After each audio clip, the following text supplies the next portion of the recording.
On today's Huddle Up podcast, Carl and Nick are joined by special guest Erick Trickel as they preview the Broncos' preseason Week 4 matchup against the Arizona Cardinals, as well as give their opinions on the 53-man roster. You are listening to the Huddle Up podcast. Once again, Broncos country, it is time to huddle up. I am Carl Dumler, and with me as always, we have Nick Kendell, as well as we're being joined by the Alaskan Bronco himself, Erick Trickel. Guys, how's it going? Exhausting. Having a little girl who doesn't want to sleep is very exhausting. I'm doing pretty well over here in Iowa City. Like talked about last week, got tickets for the game this weekend. Going to see Josh Allen play against my Iowa Hawkeyes. Hopefully, I like the player, but if he throws 5 interceptions like he did against Nebraska opening week last year, I wouldn't be too upset. But wasn't that his second start though?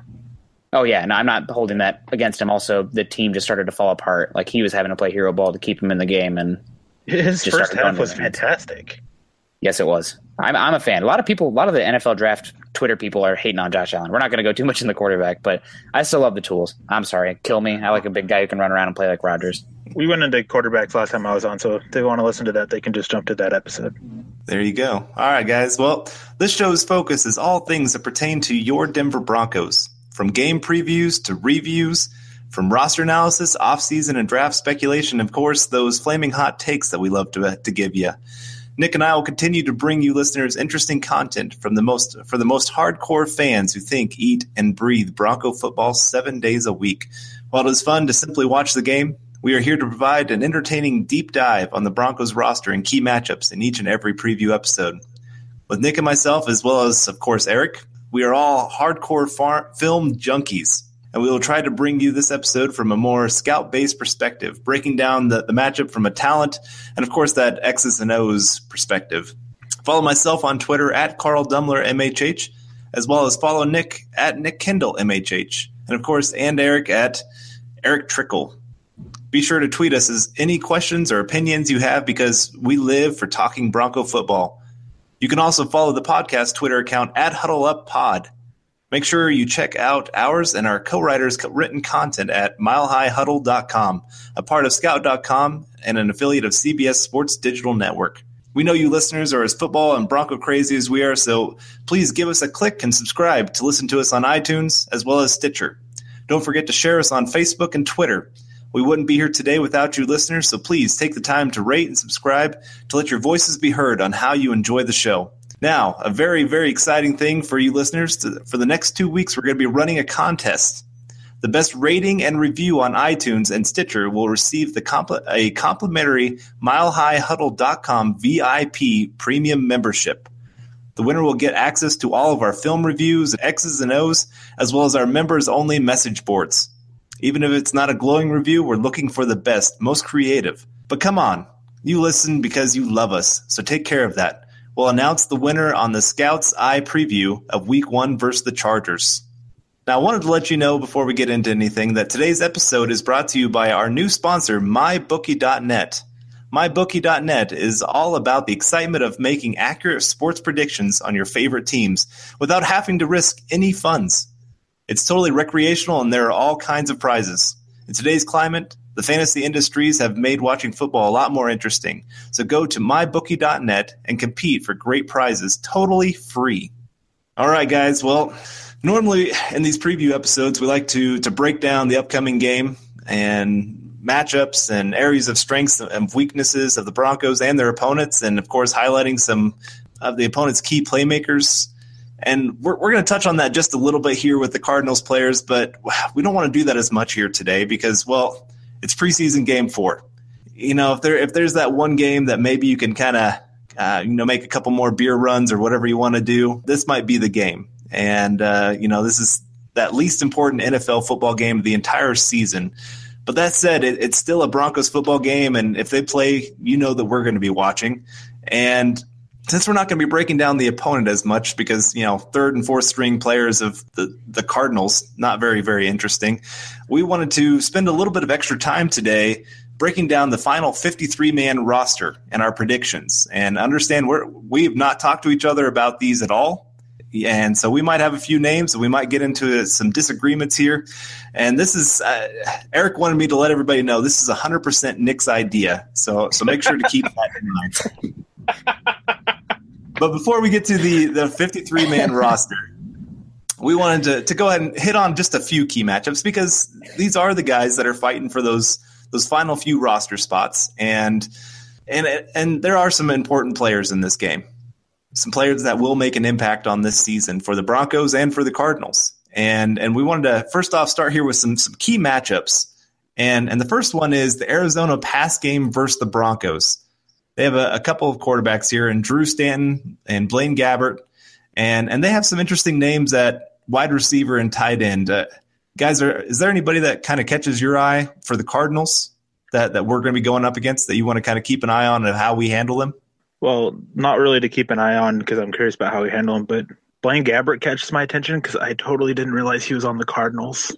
Yeah, he really – I mean, it's preseason football again, but I saw plenty of joking tweets when the Cardinals – they started off in that Hall of Fame game against the Cowboys, and Blaine Gabbert was like on fire, throwing bullets and running around and looking like the Blaine Gabbert of the Missouri days. So he's somebody who still fun to watch, an athletic quarterback with a decent arm. And, with Bruce Arians, calling the shots there, they're going to have a decent passing game. So it'll be interesting to see how our backup defensive backs and edge rushers and everything handle that pass game because, that's the Cardinals. They're going to sling it around. The guy that I'm mainly watching in the pass game for the Cardinals is Chad Williams. He was a third-round pick for them this year from Grambling State. A lot of people didn't think he would go that high. He did have some issues. He had firearms. But was pretty productive there. He does a good job using his hands away from his body, and was a lot of people said that Cooper Kupp and Josh Reynolds were two of the best wide receivers at the Senior Bowl. But the other name that I remember sticking out left and right from different Twitter scouts and other people that I respect was Chad Williams, and he went pretty high in the draft. So yeah, he's somebody that I'm guessing will get a decent amount of playing time this weekend. It's going to be a good test for our backup defensive backs because Cardinals love to throw the rock. I agree. Blaine Gabbert, as you said, it did come back to me after you mentioned the Hall of Fame game. I do remember seeing clips of it on Twitter and stuff like that of him making some really nice throws. The issue with Gabbert has always been he's kind of how do I put this? A wimp, I guess. He really crumbles under pressure, and he always has. And that was a big knock on him when he came out of college. So I think if Denver keeps him under good pressure, we'll just see him crumble and he'll start making mistakes. You mentioned Chad Williams. I was a huge fan of Chad Williams. I had a scout who was at the Senior Bowl message me, and he just talked this kid up nonstop. He was talking him up. He was talking about how he was the best receiver there. Some stuff I can't really repeat. But he was just all over Chad Williams. So I went and put on some film, and I was impressed with what I saw. I think for me in this game with the pass, me and Nick, you're kind of the same way. We're kind of trench guys. And so there's a couple of names like Will Holden. I remember him in the draft, and Dorian Johnson. Was that you rubbing your hands? Yes. I was a big Dorian Johnson fan. I don't know. There was something about his game that he was always knocking people down, and I just loved his physicality and just wanted that on our team. And Will Holden, he was another one that I was kind of surprised that he wasn't getting talked up a little bit more. And so, yeah, I'm kind of interested to see how their offensive line does, especially, I think one of the interesting battles, and we're going to talk about this a little bit more as we go through, but is our defensive line against their offensive line, because I think there's some names that are surprising some people for the Broncos this year. And if they can kind of whoop up once again, it's going to make some tough choices. But yeah, just watching those guys against against our pass rush and, their pass protection, their run blocking, all of that. They were guys that I wanted for the Broncos. So just to see how they did will be good for me. I got really excited when you mentioned Will Holden. I was a huge Will Holden fan. I think on multiple times I posted multiple articles on milehighhuddle.com talking up Will Holden, not just a scouting report, but I think I had him in a under the radar piece. I know I had him a couple times in my mock drafts that I posted up. Huge Will Holden fan, big Dorian Johnson fan. I think people took his mistakes, what he needed on a little bit harder than they should have, and just overlooked some of the stuff that he did really, really well. You have Evan Boehm. He's just their starting right guard. I like Cole Toner. I liked him a lot. John Wetzel, Will Holden, Dorian Johnson that I mentioned. And I also was a big fan of DJ Humphries when he came out. I'm really, of everything that the Cardinals have, their offensive line has been not the best for years. So I'm really excited to watch their offensive line, especially these young guys that I liked and really want to see them take a step up. Yeah, I was a big fan of Dorian Johnson coming out, especially when the Broncos potentially were going to keep Okung at left tackle and maybe not have such a pressing need at the tackle position with that, and potentially upgrade the left guard position, which, as we see, still is a concerning part of the Broncos roster. He fell down in the draft to I believe it was the 4th round, because it turned out he had a liver condition that was concerning teams, but his tape was very fun. He's a big, strong guy who moved very well. I believe he was a top 4-star or 5-star recruit to play tackle, and they moved him to guard. So good player, and I wouldn't be surprised if he was pushing for starting time by the end of the year, depending on that liver. I liked Holden as well, but he was not he was very technical and smart, but I think he lacked the athleticism and strength that I wanted for an upside guy. That said, I think he has starting potential. You don't want him at left tackle. And I remember talking with somebody, and they compared him to former Bronco Tyler Palambus. So, I mean, that's a solid player, especially if you're getting that in the 5th round with how tackle-starved this league is. He was definitely probably the sleeper tackle in this last class. Yeah, I definitely had him as a sleeper. I do disagree some about his strength. I think he's a lot stronger than he looks and a lot stronger than he sometimes plays. But what I loved was that, and I really wanted Denver to draft him. They sent this clear message that with their first pick that they want to get mean and nasty. They sent that message when they signed Leary. Will Holden was mean and nasty, and it stood out on tape. And they wanted to continue that trend. I wanted them to sign it and provide a value at backup right tackle, which is where I think he's going to be best at. Yeah, for sure. Their offensive line is going to be, I mean, they're not going to have Mikey Potty in or a lot of their starters, but overall it's going to be a good technique to check the interior defensive line for the Broncos and the edge rushers. I mean, you have Tyreek Jarrett, who's been playing pretty well so far. He had that athletic play where he destroyed the center and then jumped him last week. Excited to see more Nelson Adams and Shakir Soto. No mention of Shelby Harris. And I was getting there. And potential starting defensive lineman Shelby Harris if he keeps that. I mean, he's going to have to get past Crick and Gotsis, but the way he's playing, I think that spot opposite Derek Wolfe is up for grabs. And if he's going to have to show it against better competition, but I'm not ruling him out, because if you're supposed to go out and dominate like that, if you're going to be a starter going against second and third team, and he did that. Yeah. So I'm excited to see what he can do. His 4th down play on 4th and 1, where he just went right by the guard. Oh my goodness. I had to rewind that one a few times because I was like, who was that? And oh gosh. Yeah, that'd be great to see, because we missed that a lot last year. Those negative plays on big downs like that. This defensive line looks 100 times better than last year. Adam Gotsis looks really improved. There was one play where he didn't make the play, but it was a 4th down stop, I think it was. But he forced the stop. He went really, really low, got into the backfield, forced the quarterback to change direction, and then he was taken down by, I think, a combination of Harris and a linebacker. Shelby Harris has been fantastic in camp and in games. Dude has played himself onto the roster. Jarrett, even if he's not making the big plays, he's doing a lot of the right things for the little stuff. I mean, so is Harris. Gotsis, they all are. Not saying they're not perfect. They're all young. They're all growing. They're taking steps. But the growth that they've shown, I mean, you can even throw on their first game and go game by game by game and see the progression they made week to week to week. And that's just such a great thing to see. I am so stoked for this defensive line of the Broncos. Especially, I mean, we have Crick and Wolfer supposed to be back week 1, I believe. And unfortunately, you had Kerr, who went down with an injury, is going to be out for a couple of weeks, but I'm pretty excited with our defensive line depth. I was discussing with somebody on Twitter the other day saying our defensive line was struggling, yada, yada. And I was like, I mean, we look improved last year. We're winning matchups one-on-one way more often. We're way more stout at the point of attack. You see growth from the guys like Gotsis, who, I mean, he still has a ways to go, in my opinion, especially anchoring in the one-on-one. But that athleticism and that size to have that burst, his get-off is incredible for what size he is. So I'm excited about the depth, and you got true guys who, they're plugs and they're destroyers. They eat two guys and they don't get pushed back, and they can even get pushed in the pocket. So Pecco's been solid.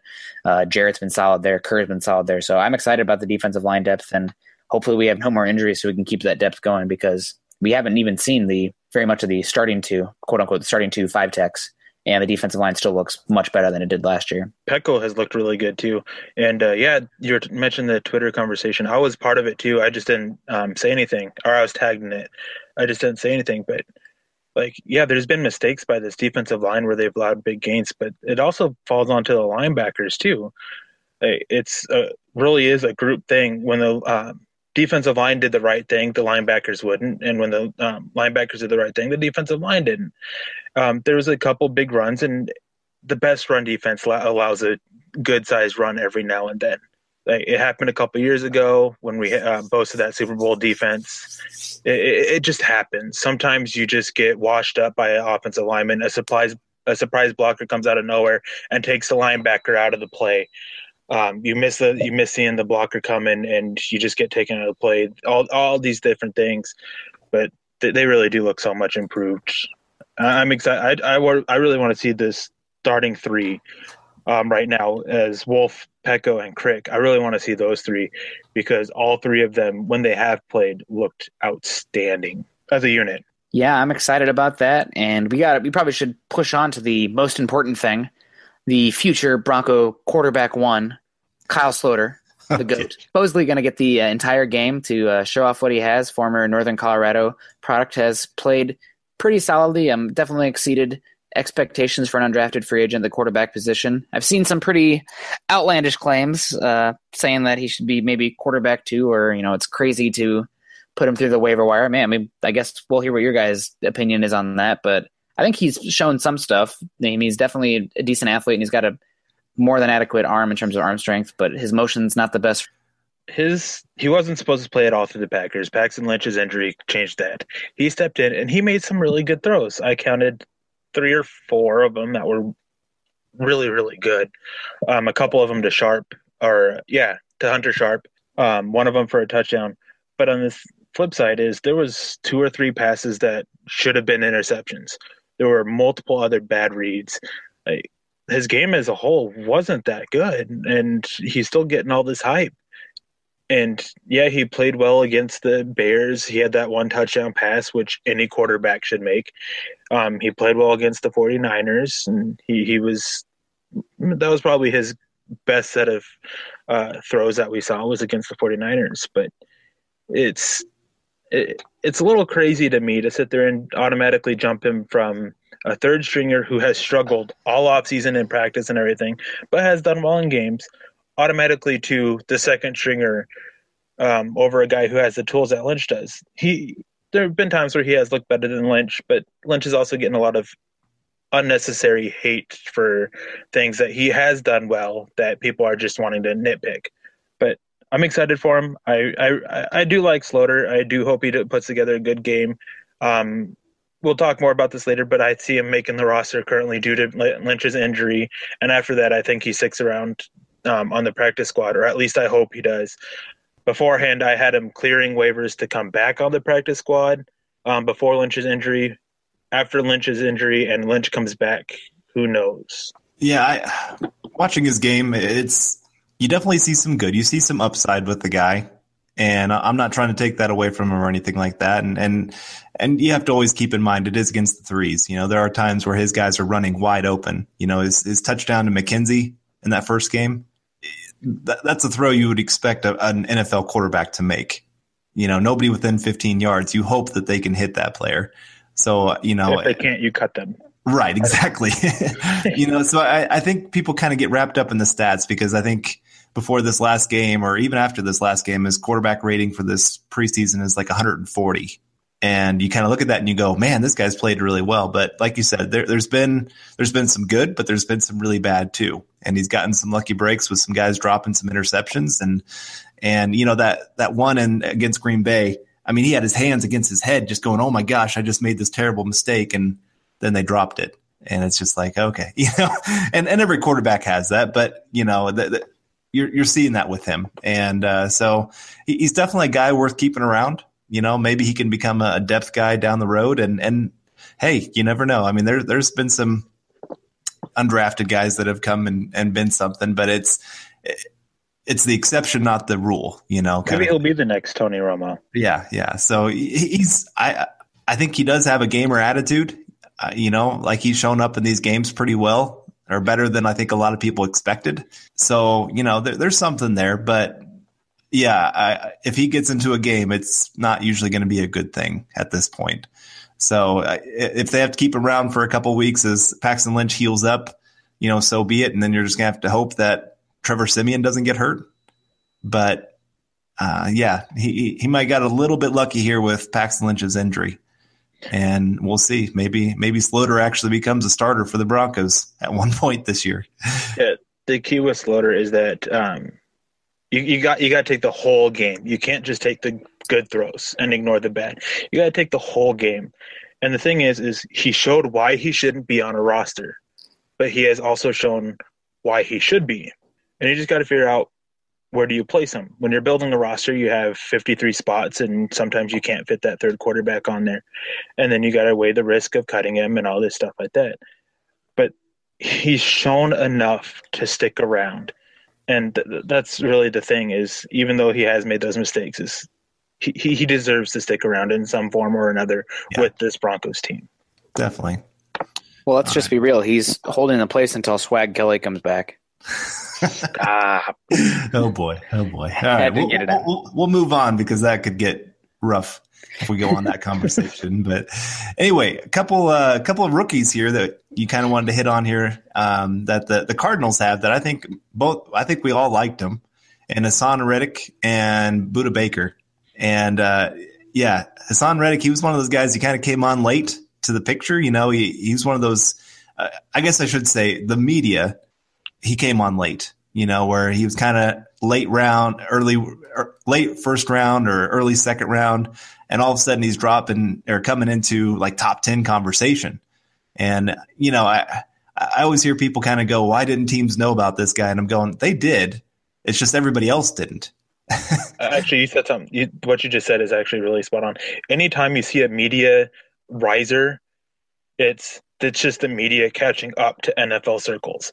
A guy who has a first-round grade in the media, who rises up to a top 10-round pick like Reddick, he was already there with NFL teams. He was there since like midpoint last season as a top 10 pick this year. Media just was so far behind. Yeah, that happens every year. And we've done it on this podcast. I mean, we've had times where we're talking about guys such as Garrett Bowles. He was one that we were talking about back in November. And everybody's kind of going, who? And all of a sudden, here he is, top 20 pick. And so, and Budda Baker, he was one of my favorites. I love those safeties that have that kind of roaming skill. I don't know. I was a big fan of his. I love his speed. I love his ability to cover, sideline to sideline, to have that kind of athleticism at that free safety position. And also a guy that can cover the slot, that kind of helps to, he pretty much takes up two positions on the team. And so I wasn't shocked that the Cardinals, of course, of all teams, because they love those versatile secondary guys.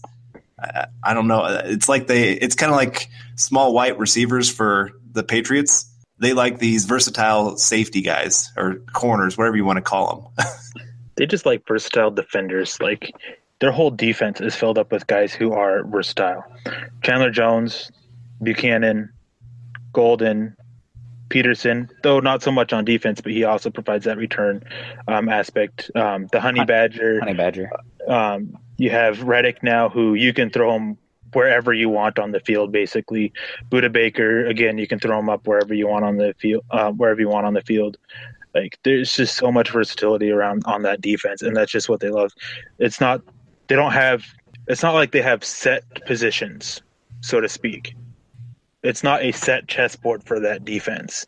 It's, okay, let's throw this guy over here and this guy over here and this guy over here, and let's have them do this, this, this, and this. They just piece it together. It's like a ever-changing puzzle for that defense, which is why I enjoy watching the Cardinals defense. Yeah, absolutely.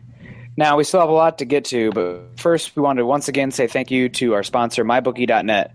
MyBookie is all about the fun and excitement of making accurate predictions on your favorite teams without having to risk any of your hard-earned money, any of your funds. Site members can make picks against the real spreads, lines, and totals for major sports leagues and associations, as well as college sports, and compete for great prizes courtesy of MyBookie. MyBookie.net is the greatest, most professional, totally free, and most importantly, 100% recreational sports prediction service you can find on the web. Instead of the typical head-to-head challenges and handicapping contests, MyBookie.net goes beyond the basics and offers members a true betting platform that will make users feel like they were in a real betting site. Unlike most betting services, MyBookie.net is a completely free site that allows you to make daily predictions and bets and win real prizes at no cost. MyBookie is not a gambling or a play-for-money site. It's a free sports wagering website built for millions of sports fans to provide them with a platform to participate in picking games, predicting scores, and compete for free prizes without risking any money. Just like the Office Pick'em contest and fantasy football, MyBookie brings a deeper enjoyment and excitement to watching our favorite teams by increasing the stakes. It is fun, and for no cost, you get to make predictions and win quality prizes. Again, the service is absolutely free for all users. We say thank you to MyBookie for sponsoring the Huddle Up podcast. All right, well, moving along, we got some Broncos to talk about here instead of just breaking down the Cardinals the entire time. There are still some very important positional battles that we have going on, and there's about 10 roster spots that are up for grabs that could be decided in this game. So first, I want to start with talking running backs. Eric, what running backs are you expecting to see action this week? Everyone but Anderson. Even Charles? And Charles. Oh. I forgot he was on the roster for a second. Hopefully you didn't forget for your depth chart. No. Yeah, I expect to see Henderson, Ridley, Thompson, and the new guy, Stanley Williams. I also wouldn't be surprised if they give Stanley Williams a shot at kick returner. When they signed him, I was told that they were looking for someone of value to add for a kick returner because they weren't happy with what was going on there, and that he was an option. Henderson's not fighting for a roster spot. He's still going to play. It's just rookie. He fumbled twice. They just want to check out those hands and stuff like that. Ridley, he's fighting for a roster spot elsewhere. Jawan Thompson, again, fighting for a roster spot elsewhere. Those last two guys are not going to make it here in Denver. I won't be surprised if Denver at least tries to trade them before cutting them. Both players have shown that they do deserve to be on a roster and do deserve a few carries every week. Unfortunately, neither one of them is practice squad eligible. Otherwise, I would really be on aboard getting Thompson back on the practice squad. Can I just say that I am excited about Henderson fumbling the last game? Really? It's mostly because at least it's in the preseason. And that's going to be one of the best learning tools for him is to have that where they're going to yell at him for those two fumbles and get him thinking about that. And so then, I don't know. I was really nervous that he was doing so well in the preseason that he was going to maybe start getting a little bit more sloppy in how he was carrying the ball. And so, like I said, I just would rather have seen that in game 3 of the preseason than game 1 of the season. I agree 100% there. Great learning tool. Something to go back on, go over the film with, say, hey, you're carrying the ball a little bit too loosely here. Tuck it a little tighter. When you're getting tackled, throw your second hand on there, things like that. Definitely a great learning tool. Yeah, absolutely. And if you've been listening to the Huddle Up podcast, we have been harping that we love Henderson's skill set, but he fumbled the ball so much in college, and it hadn't reared its head yet in the preseason games. Everyone was piping him up. Henderson, running back 1 potentially. I mean, he looked that good in open space, great vision, great burst, great long speed even. I mean, everything you want.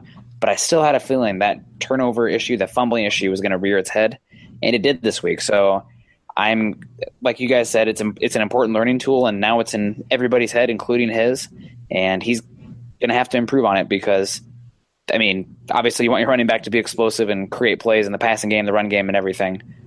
But if you're not holding on to the ball, I don't care if you run like Adrian Peterson, you're probably not going to see the field because turnovers kill you. There's been a lot of starting running backs who have a high turnover ratio that they're just so boom or bust, really. And that's kind of how I see Henderson. I hope he cleans up the fumbles, but I still think he'll see the field even if he continues, as long as he continues to have a high production. I feel you there. And then I do feel a little bit bad for Stephen Ridley because all reports are he's had a solid camp since he's come in for Booker. He's been stuck running behind the slop third and fourth string offensive linemen that have gotten like no push. I feel like every time they run one up the gut, the offensive line is getting pushed back and then he tries to kick it outside and they get corralled around him. So he doesn't really have much of a chance. Runs very hard, looked pretty solid, but with how Charles looked this week and how Henderson's played and Booker going to be back in Anderson, he'll play well this week. And hell, if we can get like a conditional seventh for him, we display him like, oh, look, this guy can still play.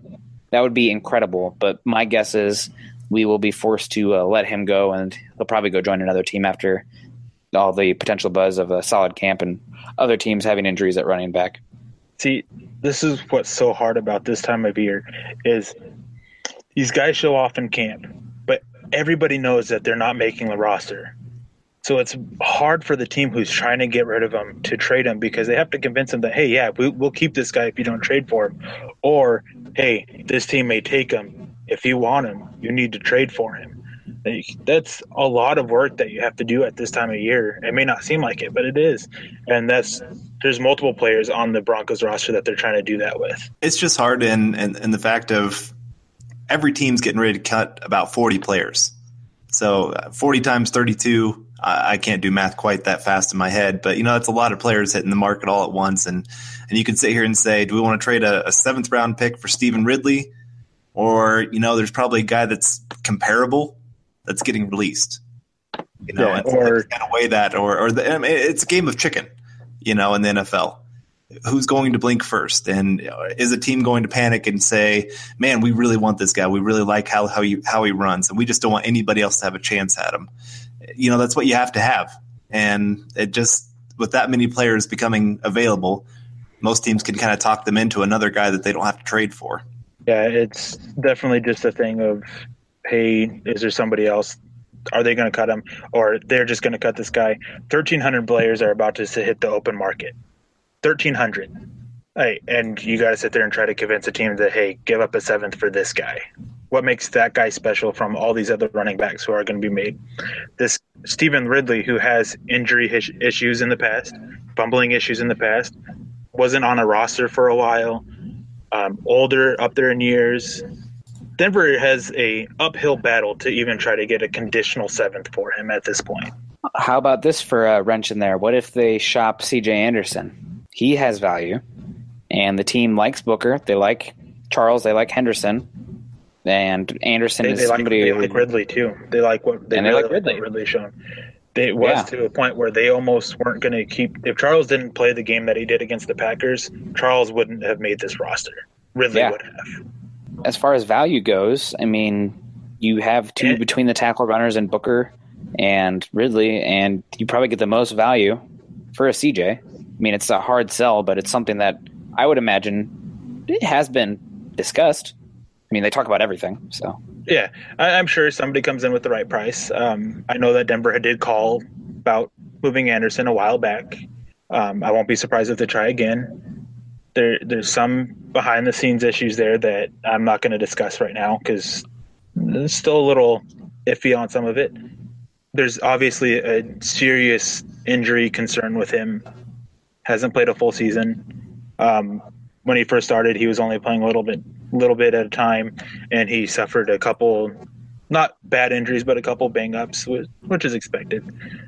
Then there's that contract. They can save a lot of money by getting rid of him, but they have to convince somebody else to take him. If they can move him, great. I can see them trying. I just don't think they'll be successful. Yeah, absolutely. And I'm going to give my own tip of the cap to Juwan Thompson. Thank you for being a good Bronco, but I do not see a spot for him on this roster. So, like you mentioned, he's good enough to play elsewhere, and as long as he's not going for a rival, I'll be hard cheering for him for sure. He deserves to be on a roster. Yes, he has done what he's been a great teammate. He's been a great player. He's been taking to coaches really well. He's what you want. He's that type of player that you want, and maybe not. Denver had some issues with him of fullback, running back, blah, blah, blah, blah, blah, blah, blah. Let him go somewhere. I had one team that came to mind for that would be a great fit for him, but they just flew right out of my head. But he definitely he's better than a lot of backup running backs for some teams. Like he deserves to be on a roster. It's definitely crazy that the Broncos have reached a point at the running back position of going from pretty much, I would say, one quality starter last year in Anderson and a bunch of not great backups and to this year where they have an abundance and are trying to figure out, how they can try to keep as many as possible and trying to trade the others. And, good chance that Ridley and Thompson possibly make that other roster on another team. So just kind of crazy to see how much that position has changed. Okay, just mention that looking over this running back position, what is it with the Broncos and bringing players in, running backs who have some fumbling issues? Ridley, Charles, Henderson, Booker, Ronnie Hillman. Like seriously, it's putting a lot of faith in the running back coach. Studesville, yeah. Definitely putting a lot of faith on him to fix it. I like seeing that sign of faith. Hopefully it pans out. We saw some fumbles of Booker last year. Hopefully Henderson can clean it up. Hopefully when Booker comes back, it's cleaned up. Hopefully Charles doesn't fumble in his reps. Hopefully no turnovers. Yeah, fingers crossed there. Moving along, though, we should probably, because we still got to get to the depth chart predictions, but left guard, still as up in the air as it gets for me. Watching them both, Max Garcia is sometimes great in the run game, especially the power game, the power scheme where he can push guys, but he gets blown up sometimes. He's slow to react and just not been impressive. And then equally unimpressive has been the trade for Alan Barber. Gets less push in the run game, but just more consistent. Not as strong, but a better pass blocker, but still not inspiring in any way. So left guard, looking like it'll probably be the struggle position on the offensive line this year, which, looking back from last year where right tackle and both guard spots were a struggle spot, and Okung struggled with penalties, which we may see that from Bulls as well, but for a fraction of the price, younger with less injuries. So we'll take that. But left guard, still very much up in the air, and we didn't see McGovern playing there with the ones, which was unfortunate in my opinion. But what do you guys think about the left guard position, and what can we find out this week? Are we going to see the ones play, or is it just all going to be backups? Because we still don't have that figured out. I think it will mostly be backups. I don't see Paradis playing. Leary won't play. So you're going to see McGovern at center. You'll probably see Watson play a series or two and then be pulled out. Bowles will probably play longer. And then Garcia and Barber, they'll both play. And I won't be surprised if you see them at left guard and right guard. I won't be surprised if you see a lot of Michael Schofield either, because the sense I'm getting from people I've talked to is that either Garcia or Barber make the team, not both. If Garcia wins the job, they're going to cut Barber, save the pick, save the money. If Barber wins the job, they're either going to try to trade Garcia, which they already are trying to do, or just let him go. Yeah, I think both need to play because both have a lot to still prove. And both need the snaps to get ready for the season. So whoever is going to end up as the starter, we need to see better than what we've seen, because Garcia especially, it is such high reward or complete destruction. I've seen him in the run game pushing a guy 5 yards down the field. Other times I've seen him pretty much grabbed, lifted, and thrown at the quarterback. There's I think it was Jamal Charles tried to save the block where a guy just blew over Garcia. Was that the play he also tripped over Paradis' legs too, though? Was that what happened? Okay, I didn't examine it too hard, but just it was not pretty, that's for sure. And he's had other plays where he didn't trip over somebody's foot and he still got blown up like that. So he just I don't know. He's been a huge disappointment because his rookie year he showed such promise. I was so amazed at his ability to come in for both left guard and right guard and perform like he did. So I thought, man, this guy's going to be that stalwart that we finally found, a guy that's going to start for the next 5-10 years for us at the guard position. And last year and now looking at this year, it just doesn't look like he's that guy. Yeah, he's definitely regressed year to year. But yeah, on that play, Garcia was definitely beaten. He was trying to recover when Paradis was getting pushed to the side as well. And as Garcia was trying to recover, he just got his legs caught up with Paradis's, and he ended up on the ground. Gotcha. Okay. Well, yeah. I honestly, if it was me, this is what I would hope. I'm hoping that they can get Garcia traded, and then Barber take the job, just because Barber's the better pass protector. We already have some pretty iffy quarterback play going on, and I'd rather have at least a little bit of a pocket for the quarterback to step into. That's just what I hope for. I mean, you hope for that trade where you can maybe get a pick or a player or whatever in return. But I don't know. It'll be interesting to see how that all pans out over the next week. See, Carl, that's interesting because I feel the other way. I would rather have Garcia take the spot because you can let Barber go, save more money. And also, I'm thinking that this year, based on the running back depth, the defense, and still the questions at quarterback, that the best chance for this team to win games on a week-to-week basis would be to be a better running team as the better blocker in the run game, especially in the power blocking. Granted, it's still very inconsistent, but more of that power blocking guy. And just embrace that this team's going to win and die mostly on the ground. So that's just my thought. Maybe that's me going back to my college football roots with the. that makes sense. But I guess it's still hard for me because even in the run game, I see Garcia kind of being that big time hit or big time blow. Yeah. I see him whiff on a few where he has his head down trying to go make a big hit, and the guy just kind of shoves him to the ground. And it's just frustrating to watch that because like I said, I felt like he showed such promise, and it just feels like he's lost all technique since then. I don't know if guys just figured out ways that were better to beat him, his weaknesses, or teams knew how to attack him, with the stunts and things like that. But yeah, even in the run game, I've been a little bit disappointed in how he's blocked. But I mean, same with Barber. Okay. So. You both are right and you both are wrong. No, how I see it is Garcia has, when he does a great block, it is definitely on another level than Barber is. It can be really, really, really good for Garcia. Barber, it's just like when he does a good block, it's just like, okay, yeah, he did what he was supposed to do.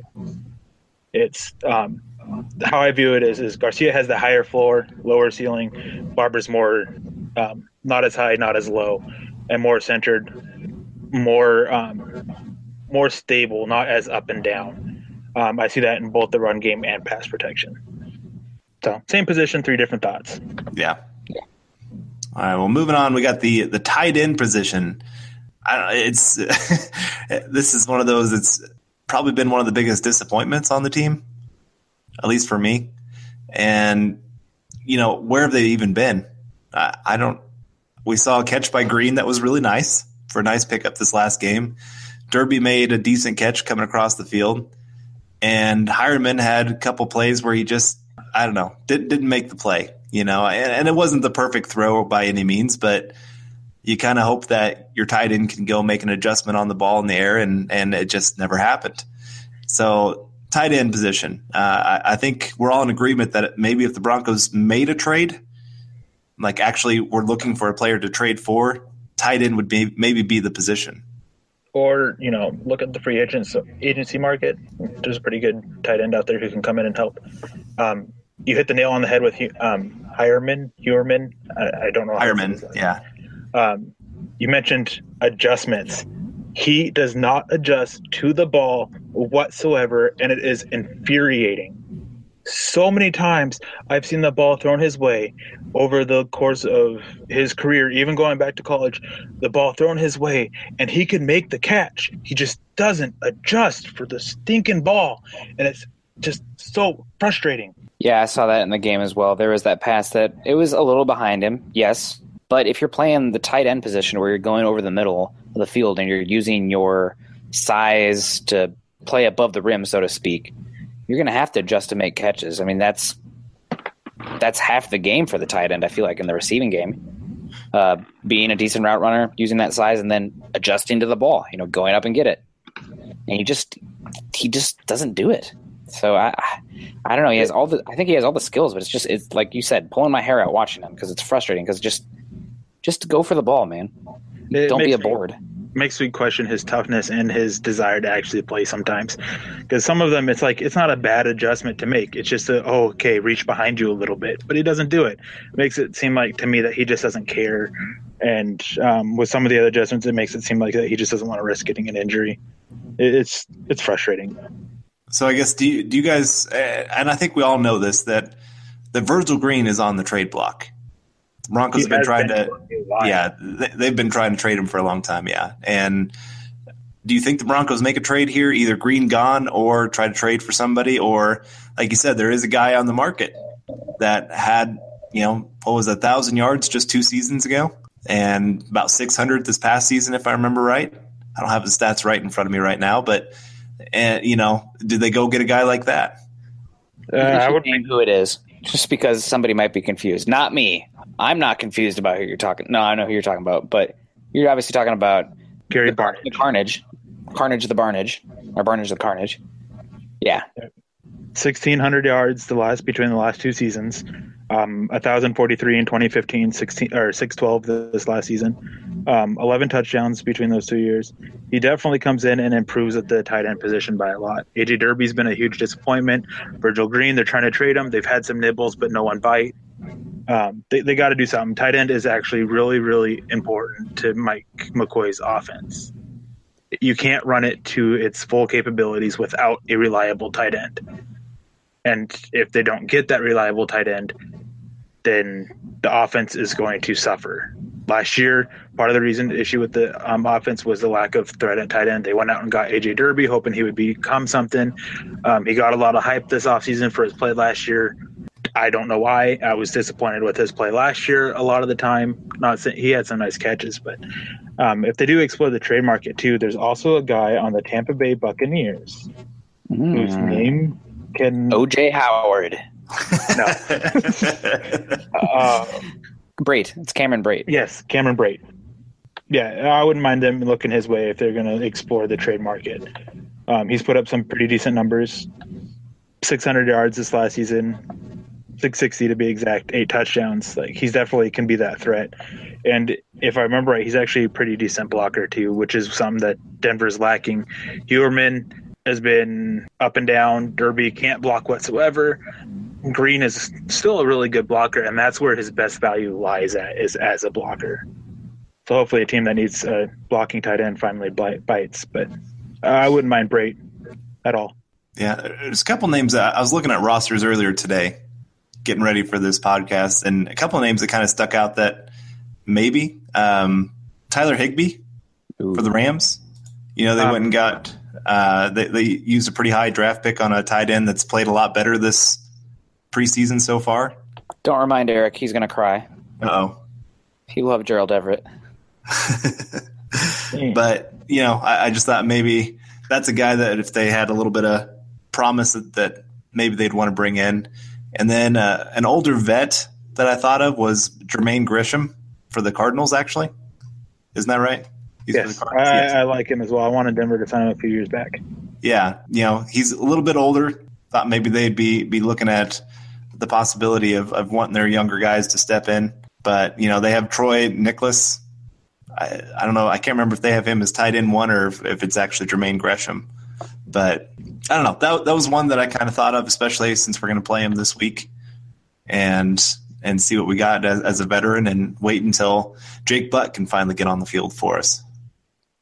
Gresham is tight end 2 with Nicholas as tight end 1. Okay, yeah, that's what I thought. And so, I just a couple names there that I was thinking about for the Broncos.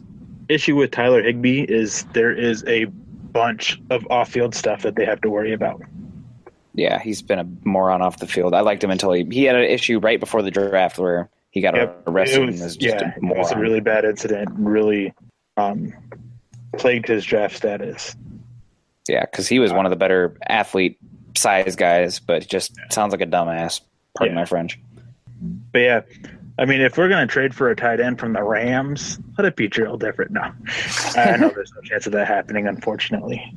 You guys hadn't mentioned them yet, but you got to talk about the team that's been a fire sale as well, the Bills. I mean, Charles Clay, I'm not sure how it works contractually, but he's always been an underrated tight end, and with that offense, with Tyrod being somewhat an inconsistent passer, and let's be honest, the Bills are trying to outjet the Jets. They're tanking for that first pick, and with the new management there and everything, that makes sense. So Charles Clay is also another one that I wouldn't be upset with, depending on how the contract works out. Maybe even you can send him back a tight end with a pick just to kind of get that upgrade there. We'll send them Virgil Green. Rick Dennison liked Virgil Green. There you go. Perfect fit. Virgil Green. We'll send Virgil and fifth for Clay. Sign me up. I'll take Clay. LA, just if you ever need anything, you can just tweet us. Yep. Well, moving right along, we should probably move on to wide receiver, probably the other position that's the most intriguing. Will the Broncos keep 5 guys? Will the Broncos keep 6? Not sure. We won't see DT or Sanders this week. DT didn't practice today. He's still, the groin injury happened, but it's not supposedly severe. Fingers crossed it won't linger. I very little worry about that, but you never know. But the rest of the guys, it's still a big muddy mess to me. You got Fowler, who has been hyped up in training camp, but then I haven't seen much of him. Cody Latimer played great in that game against the Bears, and he got injured. Haven't heard much of him from them. Jordan Taylor, doing everything he can to stay on the roster. McKenzie staying on for punt returns for sure. Khalif Raymond played solid, and then you got Marlon Brown, Anthony Nash, and Hunter Sharp.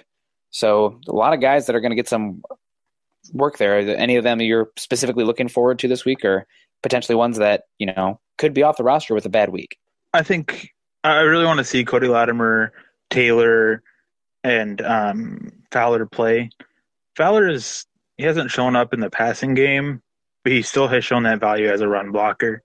There was one play against the Packers where the running back was taking the edge and Fowler was there and just plucked the corner way out of the play, and it went for a really good gain. I just want to see more from him as a passer.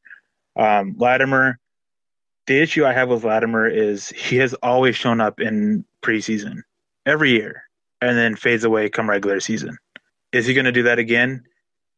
I'd be more comfortable trading him. His special teams play can be filled by a certain cornerback in Langley. So I'd be fine trying to trade him away. Taylor, he's played himself onto this roster. He has such a connection with Trevor Siemian that it will be hard not to keep him. And he'll probably be the third receiver. And when he comes on the field, you'll probably see him and Sanders move back in and out, back and forth. I really want to see more of Sharp. I think he's playing really well. He's had a good good camp, and he's fighting for a training camp or a practice squad spot.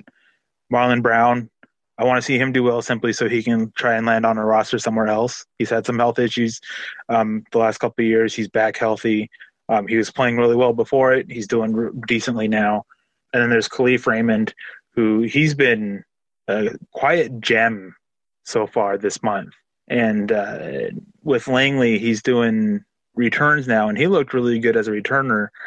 McKenzie's on punt returns. Raymond doesn't provide that special teams value outside of a backup anymore. So I wouldn't mind seeing him try to do well and trying to land on somewhere else. I think for me, the receiver I want to see is Benny Fowler. I know, Eric, you talked about him in the run game, and that's always been something there for him. He always does the extra stuff that a lot of, other receivers won't do. So I always appreciate that about him. But at the same time, to keep him on this roster, he's got to show something in the pass game too. And I've just been very disappointed because I had heard that he was having a decent camp, and other wide receivers like Demaryius Thomas were hyping him up, and I haven't seen it. I haven't seen him getting open. I haven't seen him having that extra gear. Nothing. And so it's just been a little bit disappointing for me. And then Cody Latimer, because he had that great first game, and he's just kind of disappeared a little bit since then. I know he had the injury, so he missed the one game, but just wanted to see him build on that, I guess I would say. Show that he's earned a roster spot, not just because of his special teams ability, but because he also brings something to the field on the offense. So those are two guys, and I do agree. Jordan Taylor's played himself onto this roster. That's always the great thing about training camp, preseason, is you can have those guys you just think, oh, there's no way they're making this roster, and all of a sudden they go out and make plays, and you're like, there's no way we can't have them on this roster. So I'm excited to see Jordan Taylor and see him continue to grow, because he's really proven to be a good receiver, and like you said, has that great connection with Siemian. Those comeback routes or underthrows, whatever you want to call them, I guess is a better way of saying it. They just have that connection of knowing, okay, underthrow it right here, right now. And he goes up and makes the tough catches. Yeah, absolutely. I can't disagree. We definitely have some questions about our roster in that regard, but we should probably move along to our depth chart guesses, guys. I mean, I know we still have another game before we, we'll have to make that final decision, but the next time we're recording, we'll be breaking down the Chargers. Ugh. So we better get our takes there now. I bet you Chad and Will probably get theirs out in the next podcast, but with Eric on here and, Carl and I think it's probably as good a time as ever because it's completely my idea. It wasn't Eric who thought up to do that this week. It was my idea to do the 53-man roster breakdown. So starting off for me, it's going to be dependent on Paxton Lynch's shoulders, but right now I only have Trevor Siemian and Paxton Lynch making the roster at quarterback. I have Kyle Sloter just because it does sound like Paxton's going to have to miss probably 2 games. And you just can't, especially with Siemian being injury prone. And I think of like the Chargers where they actually have decent pass rushers, actually very good pass rushers. I just can't think that you can just only carry the one and just hope that they make it through the game because, if Paxton Lynch has got that sore shoulder, I don't know how much he can actually throw. You pretty much have to stop doing everything with that shoulder from what I understand with those kind of injuries. And so, keep Kyle Sloter for those couple games and then cut him and hope you can get him onto the practice squad. That's what I have going on. Yeah, I'm the same. I have Trevor Siemian. Kyle Sloter is number 2 with Paxton Lynch hurt. Chad Kelly's going to injured reserve. That is something that I said way back when Denver drafted him. Credit to me. But once Lynch is back, Slaughter's gone. They only want to. They're really bummed that Lynch got hurt, not just because obviously he got hurt, but because now they have to change their plan for the roster. So yeah, it's definitely going to be the 3. Part of me just kind of wishes that they, just throw Lynch on the PUP list. Like part of me kind of wishes that just so you don't have to have the 3 quarterbacks on the roster. But when he's only going to miss 2 games, you don't want to have him miss all the extra ones. So I understand. But yeah, I have him taking the 3 right now because of the injury. And I don't think he actually qualifies for the PUP. I think the way the PUP works is if it'd have to be short-term IR, which would mean he'd miss 8 games. Oh, yeah, okay. I think that's how I don't know. They're kind of confusing rules. Yeah, I'm not 100% sure how the PUP list works. Yeah, I think if you play any kind of snaps in training camp, if you even play just 1 snap, then you can't qualify for regular season PUP list. But I could be wrong on that. But running back, this is who I have. I have C.J. Anderson, Devontae Booker, Jamal Charles, D'Angelo Henderson, Andy Janovich. I don't know. It seems like it's the easiest position to pick. I have the exact same as you, except I have Charles listed at 2 and Booker as 3. But Charles is going to be more of the change of pace. So Booker will sub Anderson if there's an injury, and Henderson would sub Charles if there was an injury. So I've been saying that there's going to be 5 of them. With Andy Janovich, they love him. McCoy loves him. He was making this roster. I have it as Anderson, Charles, Henderson, Booker. I only have Booker 4th due to the injury. He's another guy that I wouldn't mind seeing go away for a while on PUP or IR, whichever one works, and then being brought back when he's healthy. Especially with him going to be missing a little bit more time. Not sure what the latest thing is. Last I remember hearing was that he's going to miss like 5 or 6 weeks. So I'd be a little bit more okay with that. And that would give Ridley or Thompson more of a chance come regular season too. But I don't think they're going that way. I think Joseph said that Booker's not going on it as well. So I just have it. Once Booker's back, I can see it going Anderson, Booker, Charles, Henderson. Yeah, can't disagree there. Moving along, wide receiver, probably one of the more competitive spots for the roster. For me, I have Demaryius Thomas, Benny Fowler, Jordan Taylor, Emmanuel Sanders, Cody Latimer, and Isaiah McKenzie, with Carlos Henderson going on the IR to return. I guess for me, I only took 5 wide receivers. I took Demaryius Thomas, Emmanuel Sanders, Isaiah McKenzie, Cody Latimer, Jordan Taylor. So Fowler doesn't make the team. I did not have Fowler making this team. And some of this depends on, now talking to you guys a little bit of, it either being Max Garcia or Alan Barber.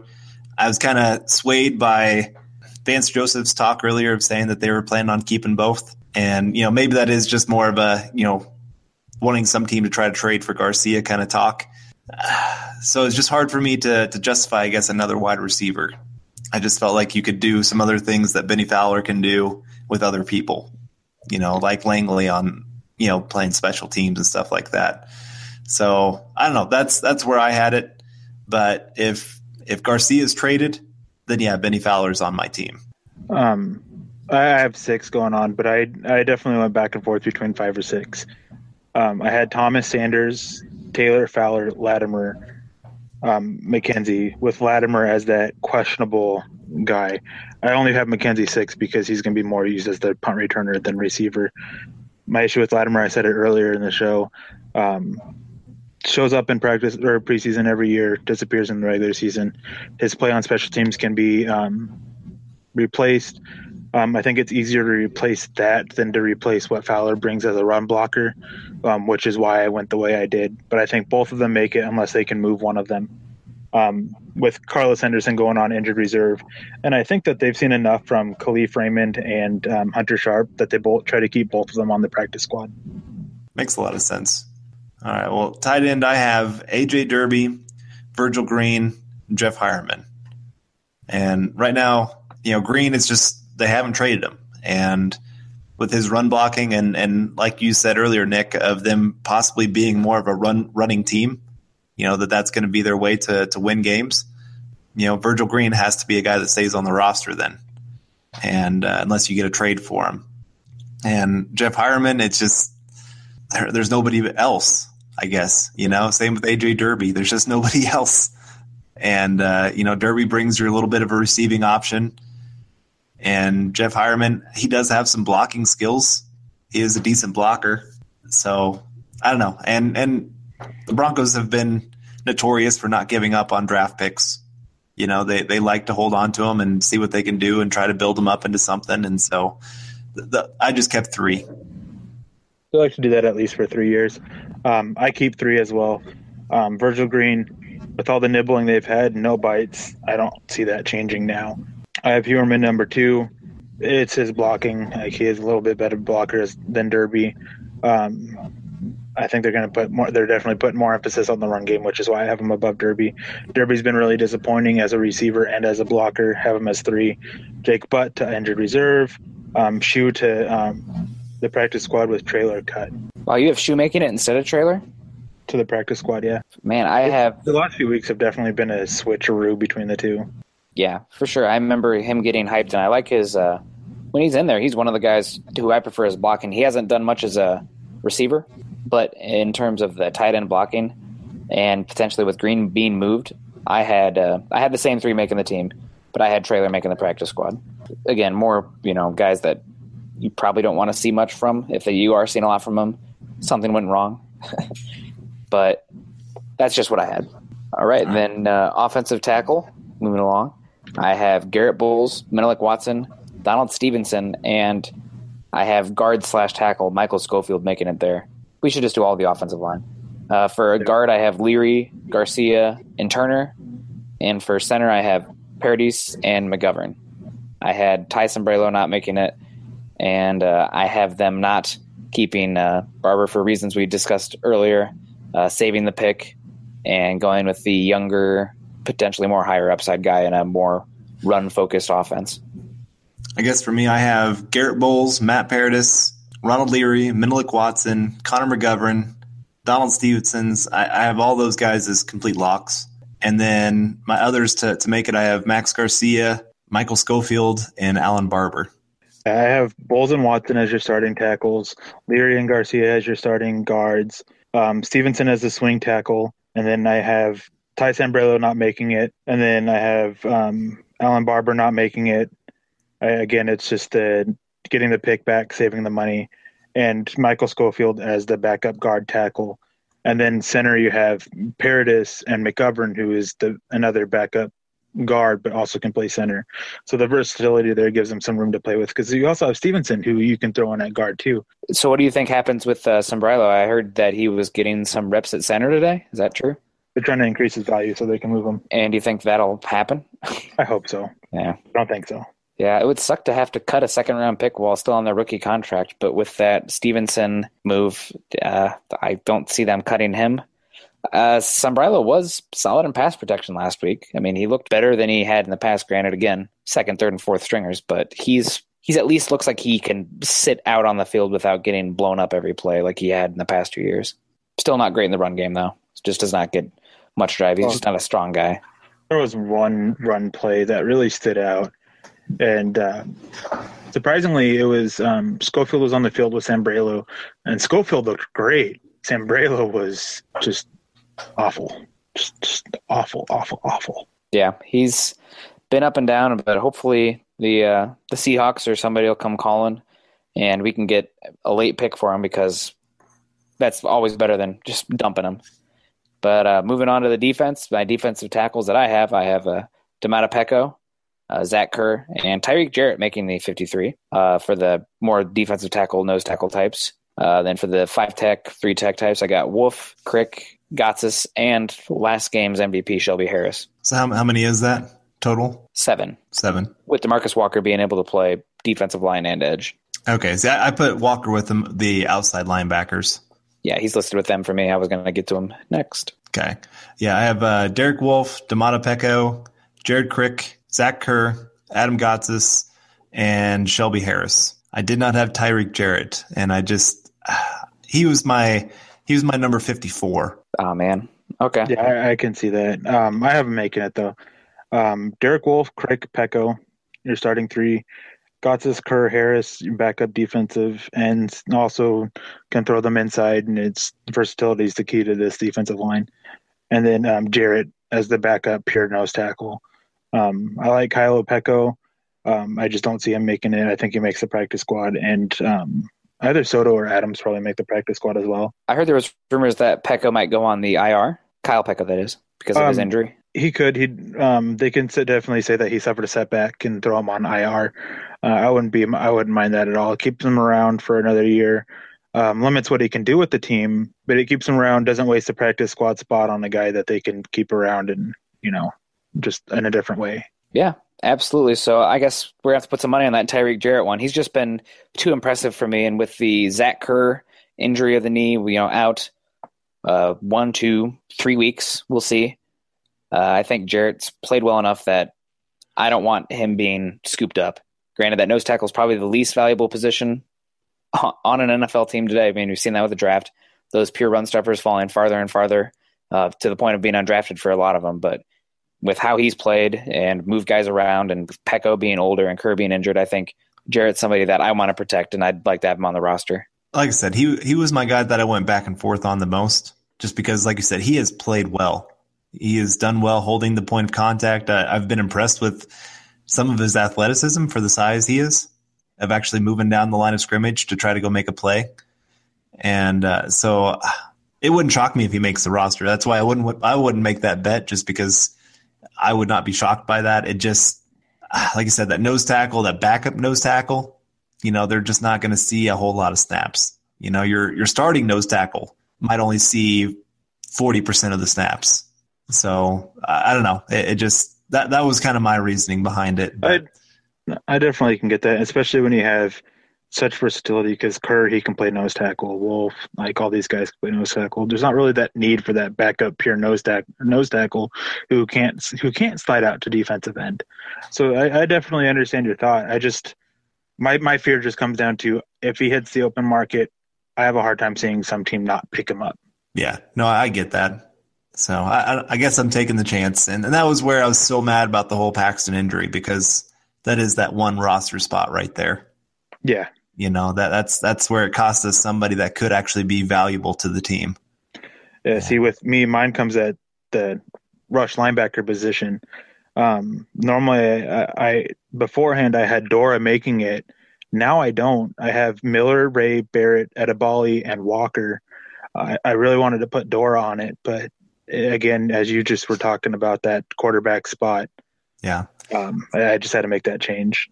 And see, that's where I got to be able to keep Dora, because I didn't take Tyreek. Yeah. So that's my extra one on there is I got 6 outside linebackers making it, and Dora, he's shown well. He's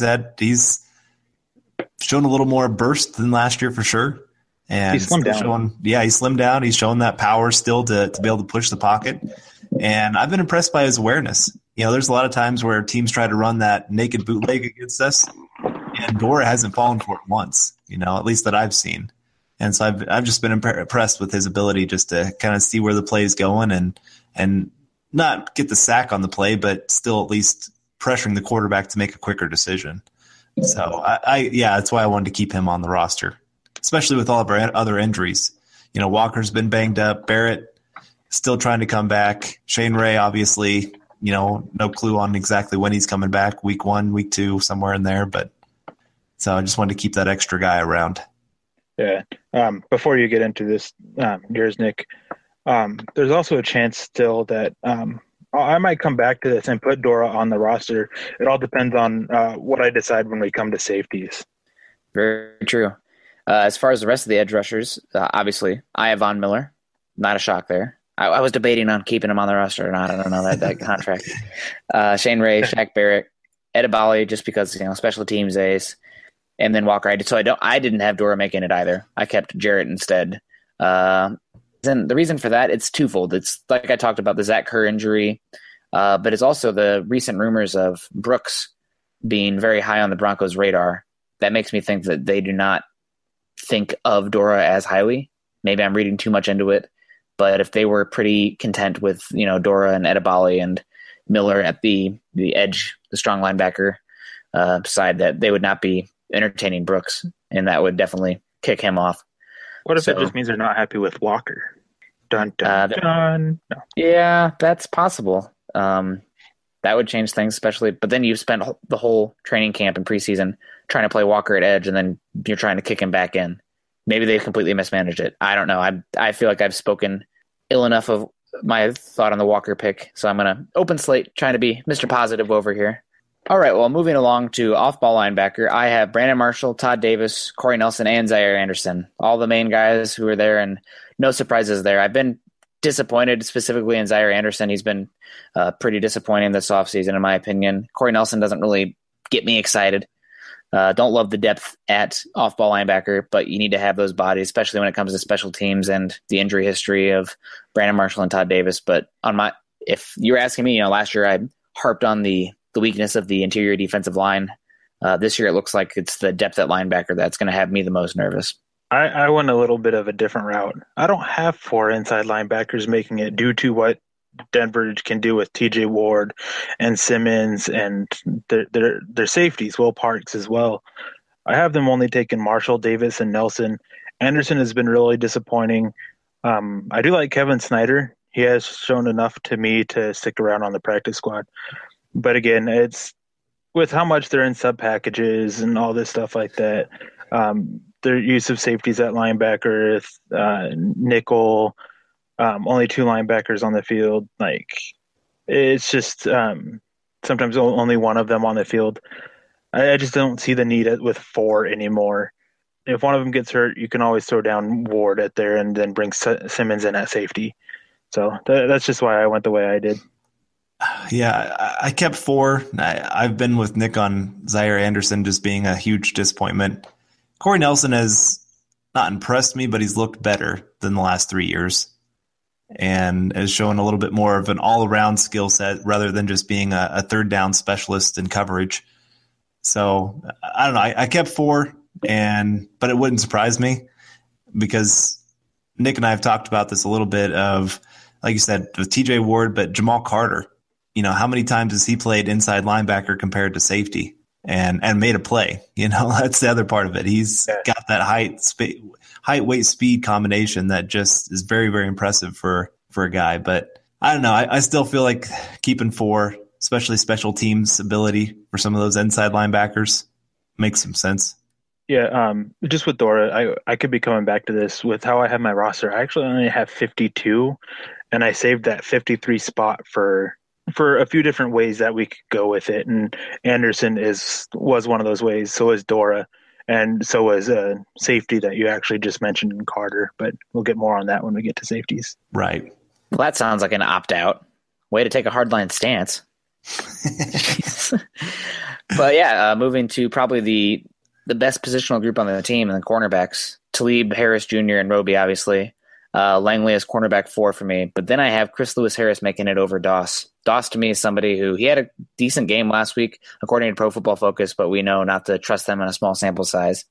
I just don't love his footwork, and he's so stiff in his hips that playing in so much press man-to-man coverage with one or two safeties back, I don't think that he's making the roster. Also, to add on to it, he's not really a huge special team contributor. So that, in the end, makes Chris Lewis-Harris the choice for me as that 5th cornerback. Yeah, I agree. And I actually have an interesting question for both of you. If a play happens and it was a really good play for said player, but a penalty happens and negates it, do you still take it into consideration? In preseason, yes. In preseason, of course. I would. Okay. Yeah. See, I don't. So Doss's interception is meaningless to me. Okay, I mean, if I really want to break down, throw wasn't that great. He made a good read, made the pick, had a decent return. But play didn't count, interception didn't count, plays null and void. You mentioned special teams play. Doss doesn't play special teams. I don't think I've seen him on special teams unit, but it's also kind of hard to keep track of everybody. Langley, he has a returner. Harris Lewis, he's just flat out outplayed Doss. By play alone on defense, I wouldn't actually could see Lewis-Harris as number 4 and Langley number 5. He's been that good. But Talib, Harris, and Roby, they're your obvious top 3. Like, don't need to really mention that. Yeah, it's just Doss saw it last year. He started off training camp pretty hot and then kind of fell flat, made a couple plays during the preseason, but then just disappeared come regular season completely. He's the Cody Latimer of cornerback. I don't have him making it. I finally have him gone. Hurts, I was a big fan of his coming out, but I'm taking the loss on him, and I'm just to the point of I'm ready to move on. Yeah, he's a guy, at least watching him this preseason, and it showed up with training camp. He's a boomer bust. You know, the interception, like you said, it was an overthrow. You know, it was kind of more to him than the receiver, honestly. He was there to make, he was there in position to make a play, but he also had other plays where he was trying to be in coverage and guy faked him out big time and made a play. And so, I'm not very impressed with him the last 2 preseasons for sure. And Chris Lewis-Harris, he's been a lot more consistent, brings that special teams added ability. And I think he's more of that team player, that guy that's there to help the team, not just be an individual kind of thing. I don't know if that makes any sense, but I just have that feeling with him that he's that great team player. He wants to help on any way he possibly can for the team, whether that be special teams, whether that be him getting in on defense, whatever it is. So yeah, I just see him keeping those 5 and being happy with it. I think they would love that unit. Yeah, absolutely. And I'm excited about Brendan Langley. Yeah, I'm excited about the cornerback group. Chad and Will touched on it in the preview or the review episode, but Brendan Langley had a pretty solid game. He did let a tackle get away, but overall, I think that was his best game so far, and he played some solid man-to-man coverage. I love his length. I love his aggression, and I think, worst case scenario, in my opinion, we have a Kayvon Webster replacement, but in terms of his athleticism and his aggression, he may end up a starting cornerback. We'll see. That's a high praise for a very raw 3rd-round pick. So yes, moving on, one of the final positions that we'll touch on here is the safety position. I have, of course, Darian Stewart, TJ Ward, Justin Simmons, who I think is going to be probably our most improved player on the defense this year. Maybe Adam Gotsis. I don't know, but I'm really excited about Justin Simmons in the 3 safety sets. And then I have Jamal Carter making it with Will Parks being let go.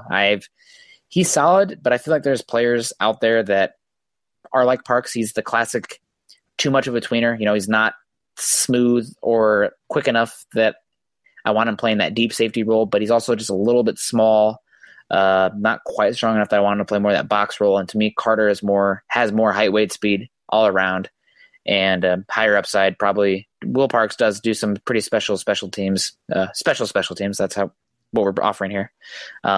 He's good on special teams for the Broncos, but he's had a couple low hits that I haven't been a huge fan of, and I just like Carter's upside more. With those low hits, it just seems cheap and dirty to me, and I am really not a fan of it.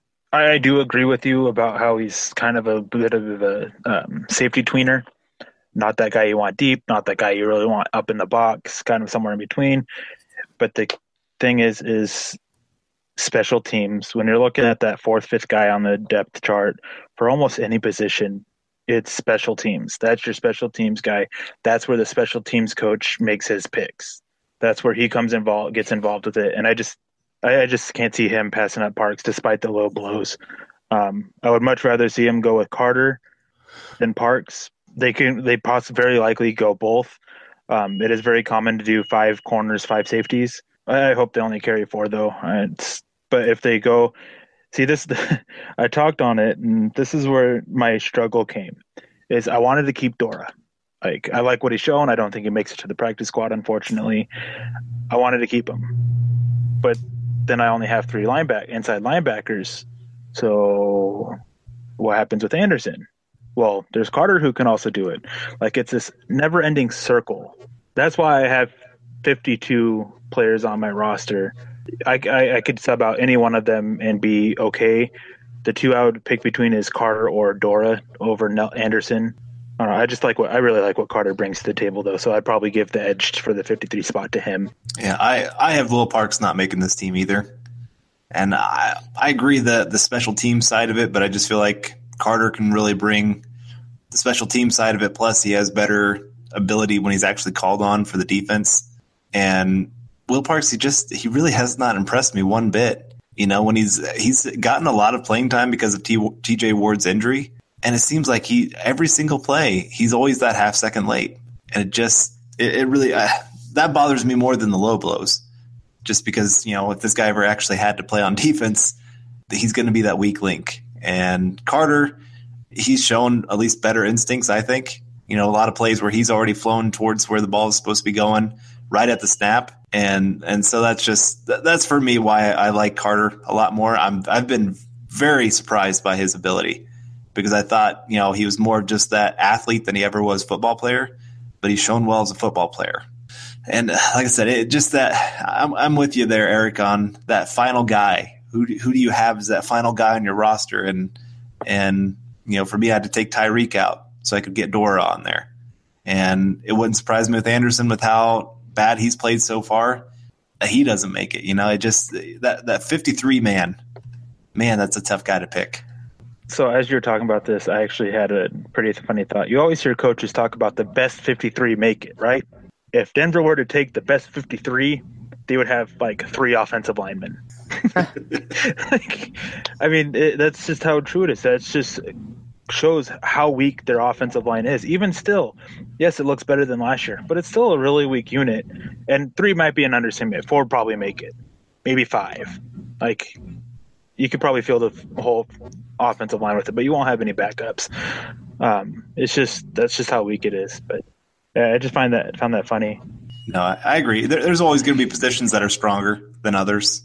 It sucks because you get stuck taking these guys who don't really deserve to be on the roster per se, and you're getting rid of guys who do deserve to be on a roster. Like Jawan Thompson, he deserves to be on this roster, but you get stuck. You got to take somebody like Michael Schofield or Donald Stevenson. You got to take one of them on because you need the backup. Like, it's just. Or you get stuck taking 3 tight ends who none of them really deserve to be on it because they haven't shown enough.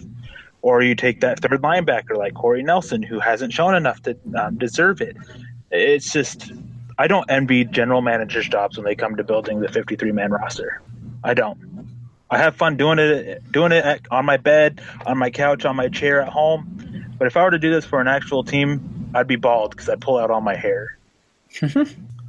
Well, that sounds about right. We don't have very many differences on our rosters, but overall, come on. There's 3 positions we haven't covered here. Yeah, come on. What about kicker? What about punter? What about long snapper? Those are what everybody is listening in for. Come on. Yeah, you're right. You're right. Casey Kreider, Hawkeye, gonna make the long snapper. Brandon McManus, been McMoney. He's honestly going to be pushing for one of the top 10, top 5 kickers in the league. I think he's been that solid, and he's got that good of a boot, especially from that 40 to 55 range. I mean, he's so consistent there. He's getting better year after year. He's really good. He needs to get signed to a long-term deal. Yes, he does. I agree. Yeah. Honestly, it should happen before the season starts because the more he plays, the more expensive it's going to get. And Riley Dixon, picked last year, 7th round, who's 6th round or 7th round? 7th, I thought. 7th round, yeah, you're right. Very athletic, got a boot. I mean, he had a 70-yard punt in camp earlier this training camp, so I'm excited to see him, and I'm pretty excited. The special teams has not been good, but the specialists have been very good and consistent, so very good. The cover units have been bad. The actual specialists have been good. Yes, exactly. Obviously, there is no competition here, so I don't see any of us having any difference.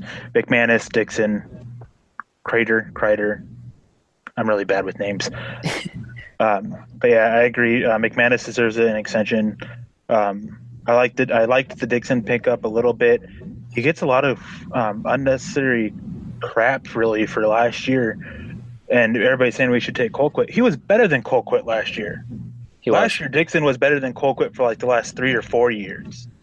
And then you save all that money. Were there mistakes from Dixon? Yeah, there were some bad punts. Colquitt had them too.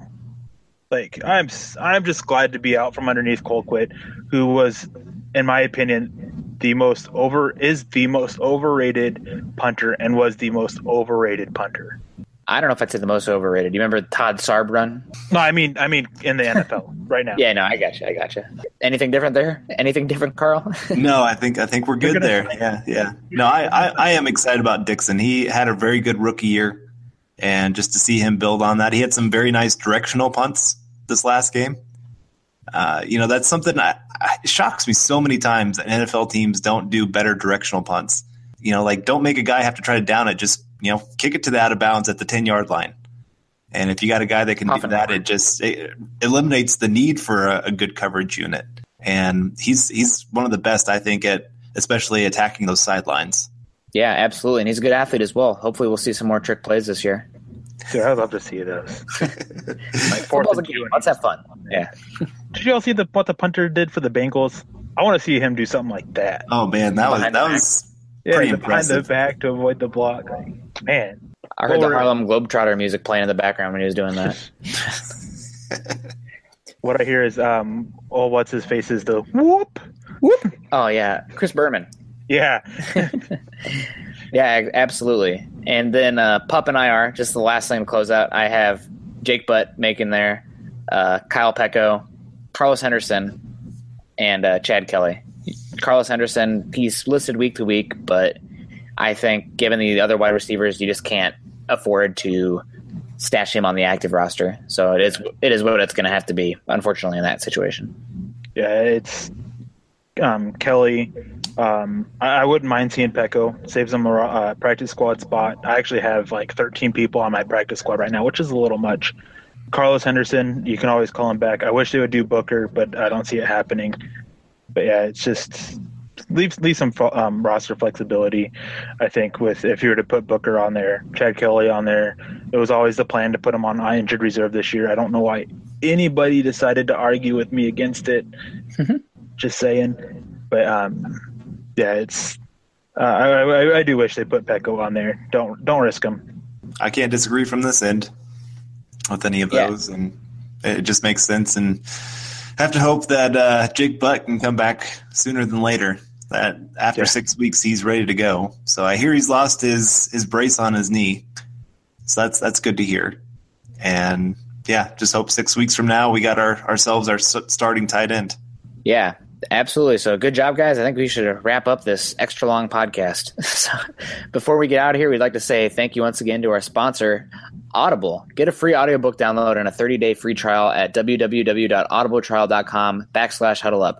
Over 180,000 titles to choose from for your iPhone, Android, Kindle, or MP3 player. Again, that's www.audibletrial.com/huddleup. Well, that will wrap up the preseason Week 4 and 53-man roster prediction episode of the Huddle Up podcast. Thank you for tuning in again as we did our deep dives all throughout the offseason, and now we're going to be turning our focus to more of the preview episodes for each and every Bronco matchup. Thank Eric once again for joining us today. We always love having him on. He is going on, he told me, about 1.5 to 2 hours of sleep with the newborn there.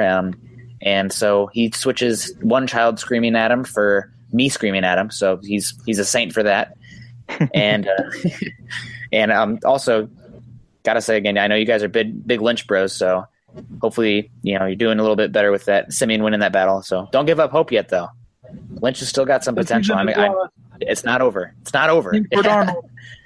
Yeah, tank for Darnold.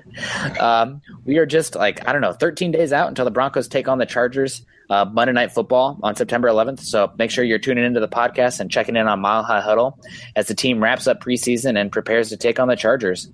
You can find Carl on Twitter at Carl Dumler MHH and myself on Twitter at Nick Kendell MHH and Eric as well if you want to follow him at Erick Trickel. He's okay.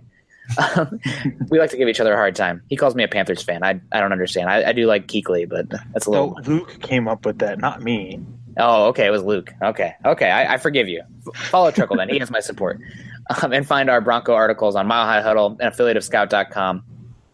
Check out all of our pieces this week. I'm going to be working on a Shelby Harris piece. I know there's going to be a Jamal Charles piece coming out, some film work, and football's here. So make sure you're checking in and following our articles. You can follow the Huddle Up podcast by subscribing on iTunes and for Android users, Stitcher. We also have audio up on YouTube that you can check out. You can follow us on Twitter at Mile High Huddle and at Huddle Up Pod. Again, please be sure to subscribe and rate us and reach out to us as we love talking football. And if you can, just make sure you troll Eric. He loves it. For Carl Dumler and Erick Trickel, I'm Nick Kendell, wrapping up another episode of the Huddle Up podcast. We hope you enjoyed it, and we will see you next week. Go Broncos. Mile High Huddle.